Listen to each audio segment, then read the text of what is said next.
자, 관련해서 이태원 참사 대책본부 수습단장을 맡고 있는 분이세요. 더불어민주당 박주민 의원을 연결해 보겠습니다. 자, 의원님 나와 계시죠? 네, 안녕하십니까. 예, 자, 의원님께서 이태원 참사 특별법 당론 채택 그리고 패스트트랙 지정을 제안하셨는데, 자, 이렇게 당론 채택하고 패스트트랙까지 갈 수밖에 없었던 배경이랄까요? 좀 말씀해 주실까요? 예, 이태원 참사 발생한 지 200일이 훌쩍 넘었는데도 지금 뭐 수사라든지 이런 부분이 제대로 진행이 되지 않고 있고요. 예, 국정조사 거쳤다 하지만 여전히 이제 가족분들이 궁금해하시고 또 사회적으로도 의문에 붙일 만한 부분들이 남아 있습니다. 예, 그래서 진상규명은 돼야 되고 또 피해자들에 대한 체계적인 지원도 필요하지 않겠습니까? 예, 그래서 전반적으로 특별법 필요성은 매우 크다고 조금 저는 보고 있는데 음흠, 이 법이 이제 발의되고 나서도 한참 동안 상정도 안 되고 있었고 그런 상태임에도 불구하고 이제 여당 지도부는 이 법에 대해서 부정적인 평가만 계속 했었어요. 예, 그런 어떤 상태를 봤을 때 일반적이고 통상적인 입법 절차로는 시간에 맞춰서 신속하게 처리가 되기 어렵겠구나라고 판단을 해서 어제 의총에서 지금 상황이 이러하니 이것을 패스트 트랙으로 즉 신속 처리 안건 지정 방식으로 좀 통과하는 것 이걸 고민해 봐달라라고 요청을 했던 거죠. 예. 그 참사 특별법 핵심 내용은 뭘까요? 독립적인 진상 규명 기구를 위원회 체계 형태로 만드는 내용이 이제 크고요. 예. 또 다른 거 하나는 이제 참사 피해자들에게 이제 지원할 수 있는 내용들을 일부 담고 있는 그렇게 크게 이제 두 가지 카테고리로 법이 이루어져 있다 이렇게 보시면 될 것 같습니다. 음. 이제 국민의힘에서는 세월호 같은 경우하고 달리 이태원 참사는 원인이 비교적 명확히 규명됐다. 있기 때문에 네. 특별법까지 꼭 갈 필요가 있냐 이렇게 얘기를 하고 있는데 좀 거기에 대해서는 어떻게 답변을 주시겠습니까? 세월호 참사 관련돼서도 진상규명 파트가 크게 세 가지였거든요. 하나는 예. 왜 침몰했는가, 즉 침몰 원인 파트가 하나 있었고요. 두 번째는 침몰 당시에 왜 구조가 제대로 되지 않아서 이게 참사라고 부를 수준의 결과를 낳았는가, 요거고. 세 번째는 그 이후에 참사를 대했던 정부의 태도나 공무원들의 태도에서 발생했던 수많은 문제들이 있습니다. 뭐 예를 들어서 가족들에 대한 사찰 의혹도 있었고 또 허위 사실을 공무원들이 직접 대대적으로 뭐 유포했다 뭐 이런 의혹도 있었고 그렇게 세 파트가 있었거든요. 진상규명의 대상으로. 예.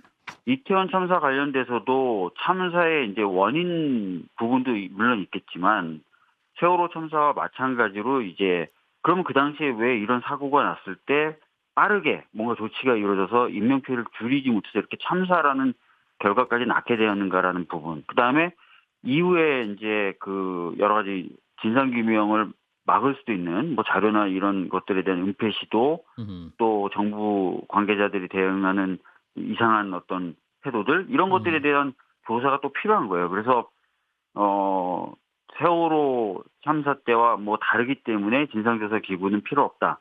이렇게 보기는 좀 어려울 것 같습니다. 예. 근데 이제 특조위 구성이 편파적이다 이런 주장도 있지 않습니까? 그러니까 여당, 야당, 유가족 각각 3명씩 총 9명이 이제 조사위원을 추천받는다는 것인데 이 예. 편향됐다는 주장은 왜 나오는 겁니까? 아무래도 이제 이렇게 주장하시는 분들은 이제 여당, 야당 3명이니까 똑같은데 이제 유가족 분들이 지명하는 추천하는 사람 3명 들어가는 부분에서 편향성이 발생한다라고 보시는 거겠죠. 아무래도 이제 유족들은 정부의 대책이 좀 부족했다라고 이제 바라보는 예. 비판적 입장의 조사위원을 할 수밖에 없기 때문에 그러니까요. 3대 6의 게임이 될 수밖에 없다라는 게 이제 여당 측 주장일 수 있겠군요. 그렇죠. 그런 건데 사실 이제 가족분들이 가장 원하는 게 뭐 민주당에 이익을 주겠다 또는 정부에 타격을 주겠다 이건 아니지 않겠습니까? 예.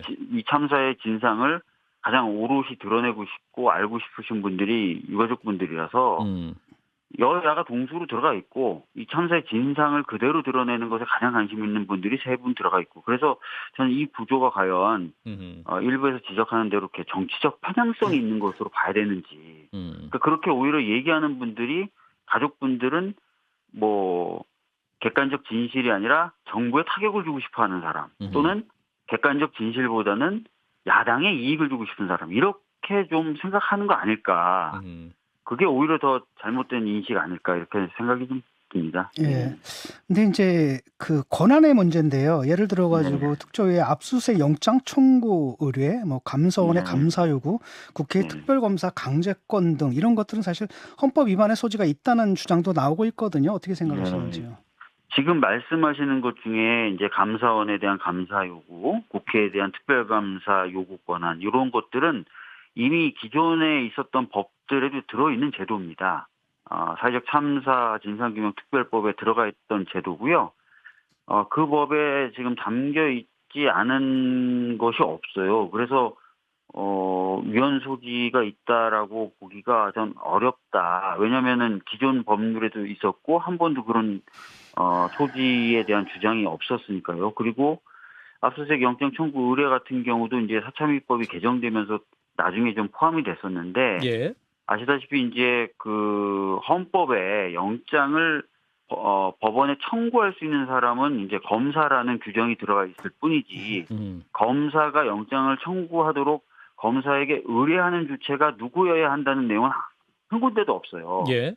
그렇기 때문에 이 부분도 역시 위헌 소지가 있다라는 것이 좀 이해하기 어렵습니다. 이게 사실 이런 논리거든요. 예전에 이제 한동훈 법무부 장관이 검경 수사권 조정 법안이 검사의 어떤 수사권과 기소권을 침해한 것이다라고 권한쟁의 심판을 했을 때 예. 그 헌재가 헌법에는 그런 내용이 없어. 헌법에는 검사가 영장을 청구한다는 내용만 있어. 이렇게 판단했던 거하고 똑같은 구조입니다. 예. 근데 압수수색을 하게 되면 검찰이 청구하게 되면 압수수색의 주체는 누가 되는 건가요? 그거는 이제 검찰이 받아가지고 영장을 청구하고 집행은 당연히 이제 수사기관이 하거나 아니면 조사관들이 하게 되겠죠. 예. 그러니까 그 조사관들이 압수수색 영장을 사실상 행사하는 거기 때문에 이게 사실은 좀 뭐 법적으로 좀 문제가 있지 않을까 싶은 생각이 불뚝 들어서요. 그 부분은 아까도 말씀드렸지만 이제 위헌 소지라고 말씀하실 만한 부분의 경우에는 헌법에 그런 내용이 없기 때문에 이 부분은 입법적으로 만들어낼 수 있는 그런 영역이라고 보시면 될 것 같고요. 그래서 실제로 이 내용이 아까도 말씀드렸던 것처럼 사회적 참사 진상규명 특별법에 처음에는 없었는데 개정을 하면서는 들어갔었어요. 근데 그 들어갈 때 어떤 논의의 과정에서도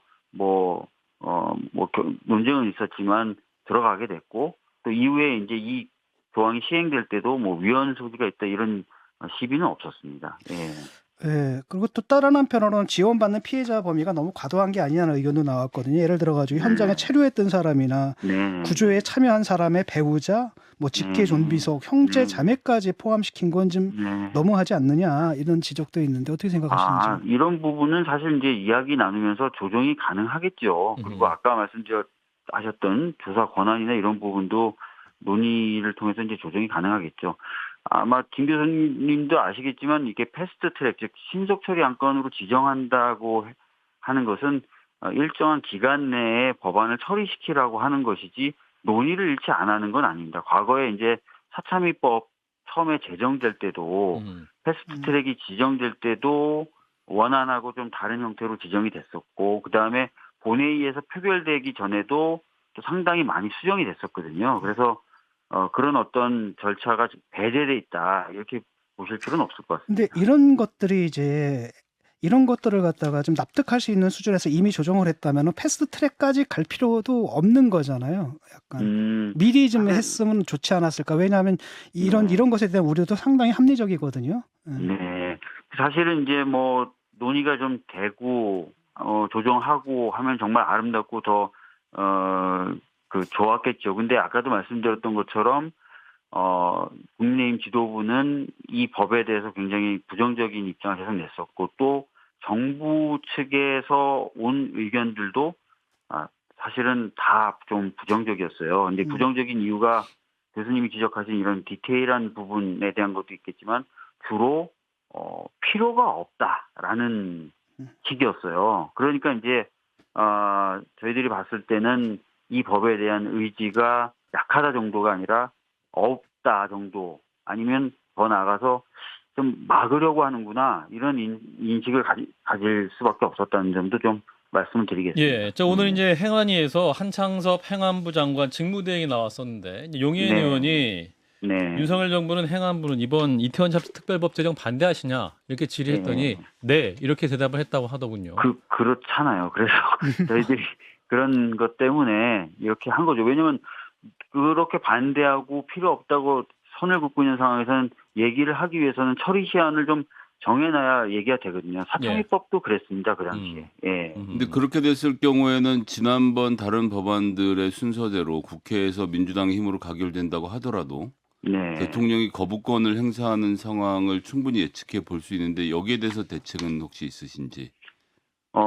제가 이제 그 국민의힘 의원님들 다는 아니죠. 그리고 많은 수가 아닐 수는 있어도 몇몇 의원님들하고 이 문제에 대해서 얘기를 나눠봤습니다. 나눠봤고 하면 이제 국민의힘 의원님들도 이런 얘기는 해요. 아니 159명이나 이게 돌아가신 그런 사안인데 이걸 그냥 넘어갈 수 있겠냐 이런 얘기들은 하시거든요. 그래서 제 생각에는 뭐 다른 법과는 좀 달리 이 부분은 국민의힘 의원님들도 좀 다른 판단을 하실 수가 있다고 생각합니다. 그래서 저는 이제 신속처리 안건 지정을 통해서 논의가 활성화되는 효과, 그 다음에 활성화된 논의 속에서 어느 정도 내용이 적절히 조정이 되면서 통과되고 그것을 이제 대통령이 거부하지 않는 그런 그림으로 가지 않을까 생각합니다. 예. 지금 정부 입장이 이렇게 완강한데 이게 네. 그런 그림은 안 갈 가능성이 더 많지 않을까요? 근데 이거는 사실 만약에 이제 정부가 무조건 반대하겠다. 예. 그다음에 심지어 거기에 더해서 대통령이 거부권을 행사하겠다고 마음을 미리부터 먹고 예. 그래서 대화에도 나서지 않고 이렇게 된다면 저는 그럼 그동안 윤석열 대통령이 보여줬던 뭐 여러 가지 뭐 그 아파하는 모습들 뭐 이런 것들은 뭐가 되는 거죠? 저는 사실 그게 이해가 안 되는 겁니다. 만약에 진짜 그렇다면. 그래서 최소한의 어떤 그런 적극적인 자세 이런 것들 기대한다는 말씀을 드리는 거고요. 그래야 된다고 생각합니다. 저는. 네.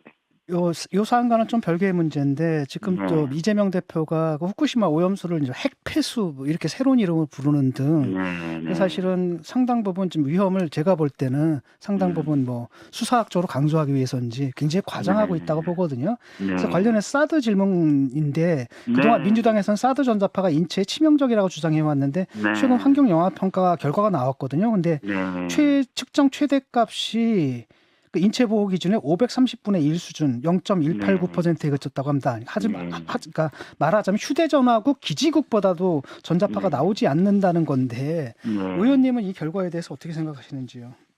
사실 뭐 이 결과에 대해서 벌써부터 지금 반대하시는 시민분들은 받아들일 수 없다라는 입장을 좀 바로 내고 계시지 않습니까? 그러면서 사실은 전략적 영향평가를 했어야 되는 사안인데 부지를 조금 그 기준에 못 미치게 공유함으로써 소규모 영향평가를 한 것이고 또 마지막 3차 측정의 경우에는 4계절을 다 걸쳐서 한 게 아니라 단 3개월 측정한 결과라는 거 참여시킨 주민대표가 누군지도 알 수 없다는 점 그리고 예전에 이제 그 측정했었을 때 현장에 나왔던 전문가들이란 분들에게 주민들이 현재 어떤 모드로 이게 작동하고 있는데 측정하고 있는지 알고 있느냐라고 얘기했을 때 제대로 답변을 못했다는 사실.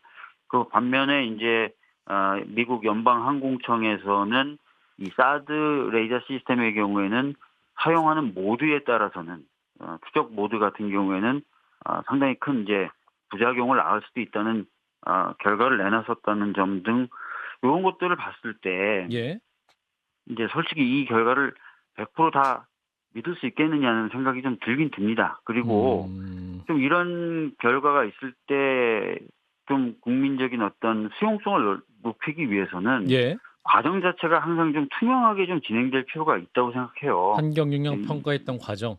예, 아까도 말씀드렸던 대로 전략 영향 평가를 피하기 위해서 그 기준에 조금 못 미치게 공유를 한 거거든요. 그리고 나서 주민대표가 참여하지만 그 주민대표가 누군지도 주민들은 모르겠다고 지금 하는 상황이고 그래서 이런 것들이 아쉽고 후쿠시마 같은 경우도 사실 국민들이 원하는 건 이런 것 같아요. 그러니까 정부가 정말 좀 나서서 정부가 어떤 검증단, 식찰단이 아니라 검증단을 좀 꾸려서 일본하고 좀 얘기해서 가서 직접 시료도 뜨고 정부가 보낸 검증단이 좀 검증해서 그 결과가 진짜 국민들이 신뢰할 만하냐 아니냐 이거를 좀 보여주는 그런 거 이게 오히려 정말 많은 국민들이 불안을 좀 잠재울 텐데 그렇게는 안 하고 자꾸 일본 정부의 주장 또 일본 정부의 영향을 받을 수밖에 없는 IAEA의 어떤 주장만을 정부가 좀 반복하는 이 과정 자체가 좀 오히려 좀 질타를 좀 받을 필요가 있지 않을까 싶습니다. 예. 예. 네, 의원님 말씀 여기까지 듣겠습니다. 고맙습니다. 네, 감사합니다. 네, 더불어민주당 박주민 의원이었습니다. 좋아요, 구독. 알림 설정.